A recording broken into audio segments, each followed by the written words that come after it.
How do viruses, and more particularly SARS-CoV-2, interfere with the p53 pathway?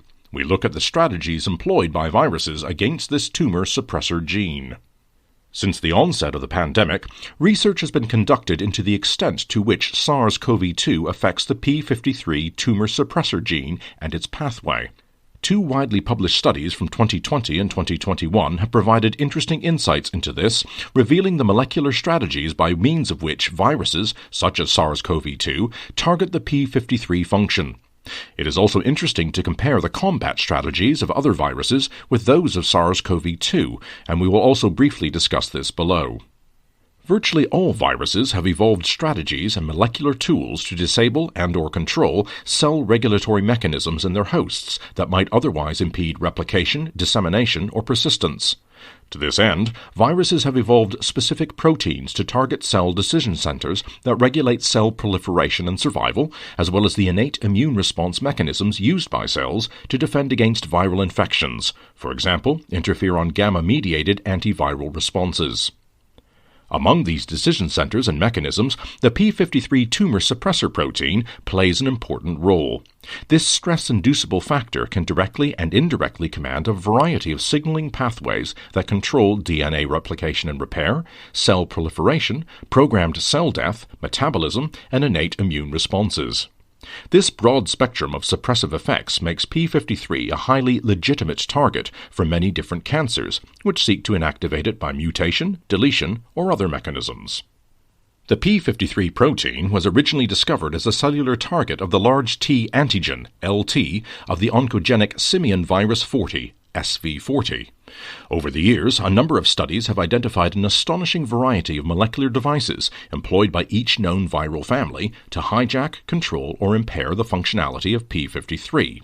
In persistent oncogenic viruses, such as the human high-risk papillomaviruses, HPV 16, 18, 31, and 45, these devices are so specific and powerful that they permanently inactivate p53 functionality and produce an oncogenic effect.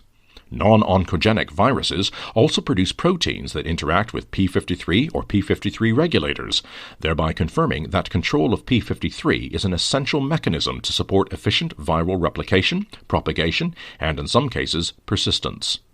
In this article, we will briefly summarize the current state of knowledge regarding the mechanisms by which viruses interfere with the p53 pathway and the consequences that flow from this.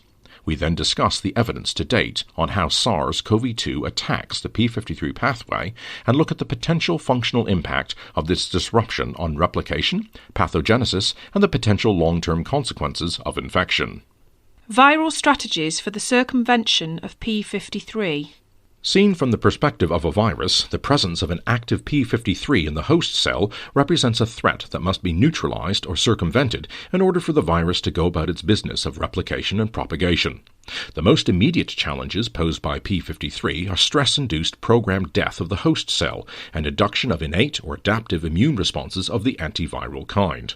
Programmed cell death, primarily through apoptosis, is a radical protective response at cellular level that effectively destroys the viral host cell. The p53 protein acts as a stress-activated switch for many pro-apoptotic pathways, so by seizing command of this switch, the virus ensures that it can control the survival and lifespan of its host cell. The mechanisms chosen by individual viruses to the detriment of p53 depend on cell tropism, propagation cycle, and modalities of latency or persistence. In the next section, we will give examples of 3 strategies that viruses use to target the p53 pathway: hit and run, hide and seek, kidnap, and exploit.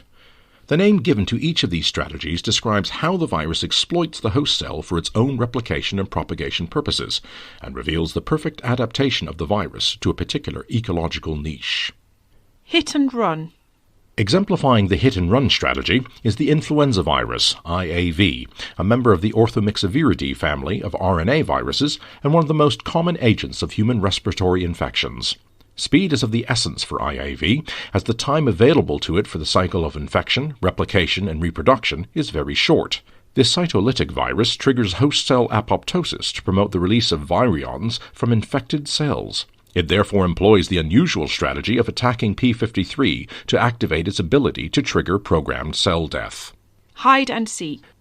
This viral strategy comprises two sequential phases. First, the attenuation of p53 functions, hide, and second, the positive mobilization of p53, seek, to support the virus at different stages of its life cycle.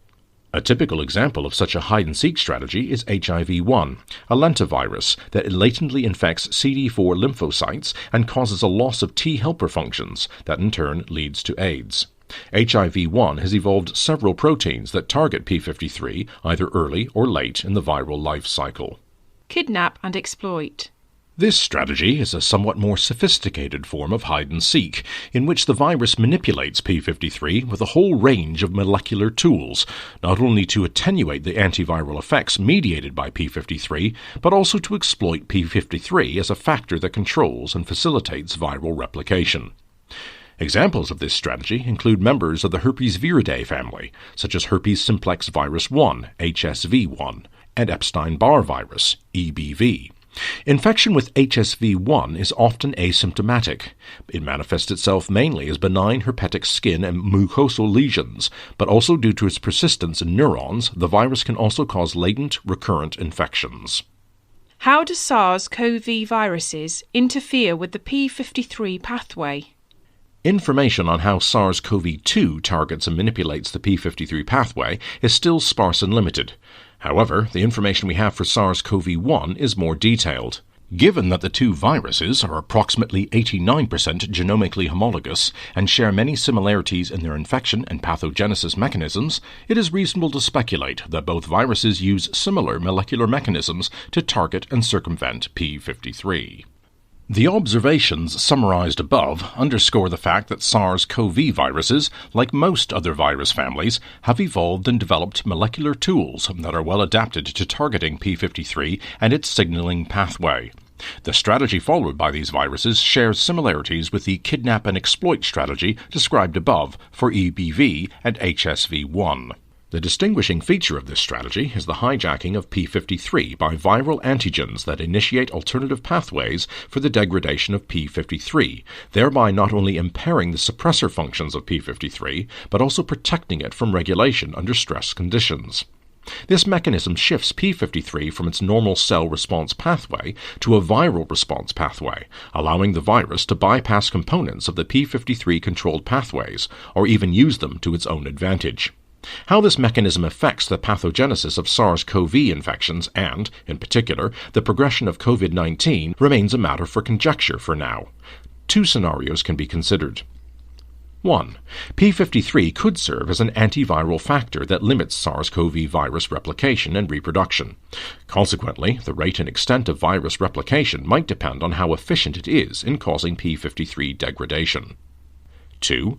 In parallel with the impairment of p53, SARS-CoV viruses also set in motion molecular programs that lead to oxidative cell and DNA damage and have the potential to hyperactivate p53, resulting in rapid and massive apoptosis.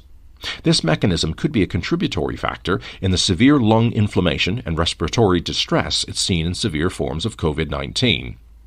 Again, p53 could act as a regulator, with the extent of cell and tissue damage depending on the intensity of the p53-mediated responses.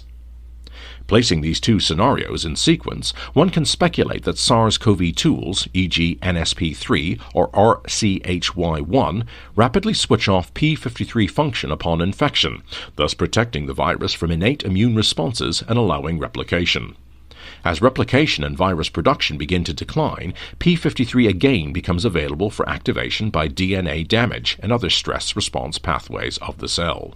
At this point, the host cell has accumulated considerable oxidative damage, causing p53 to enter a hyperactive state. This in turn may contribute to setting in motion a sequence of events that leads to severe inflammation and tissue damage. Further investigation is needed to determine whether restoring and normalizing p53 activity could be an accessible and affordable objective for COVID-19 therapy. To us, this seems to be a promising target, and we endorse the focus on p53 and its pathway. Further studies are already underway, and we continue to stay on top of the latest developments. The methylation of p53 genes is already central to the epigenetic monitoring of our premium clients, with review and analysis taking place every 3 months. The current direction taken by the pandemic with regard to SARS-CoV-2 and its impact on p53 further increases the need for monitoring. Our traditional focus at Salvagene is on cancer prevention, and since the beginning of the pandemic, we have also become deeply involved in immunology. We are therefore following the fusion of these two areas of research with great interest.